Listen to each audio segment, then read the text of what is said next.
ને એકલાને 4 પેંડા ખાવાના મળ્યા, એટલી મજા આવી. પછી આ જિંદગી હું 5-6 વર્ષનો હોઈશ અને દરરોજ સવારે બળદગાડામાં બેસી અને વાડીએ જાઉં. બરોબર. હવે એક દિવસ ટોપલો સીધો રાખ્યો અને એમાં મને બેહાર્યો. હવે ટેકો દેવા ગયો એટલે ટોપલો નીચે પડી ગયો. એમાં હું હતો તો હું પડી ગયો.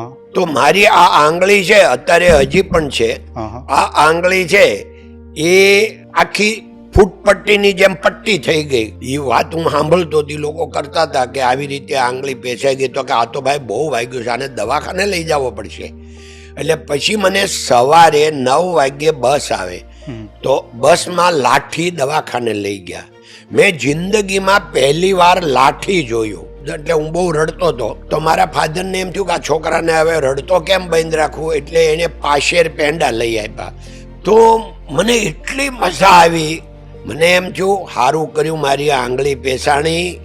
મને પહેલી વાર બસમાં બેહવાનું મળ્યું, જિંદગીમાં પહેલી વાર લાઠી જોવાની મળી, અને મને એકલાને પાશેર પેંડા મળ્યા. કારણ કે ઘરે પેંડા મંગાવે તો હાથ બાનડા હોય તો એક અડધો પેંડો આવે. આખો પેંડો કોઈ દે લગભગ ખાધો ન હોય.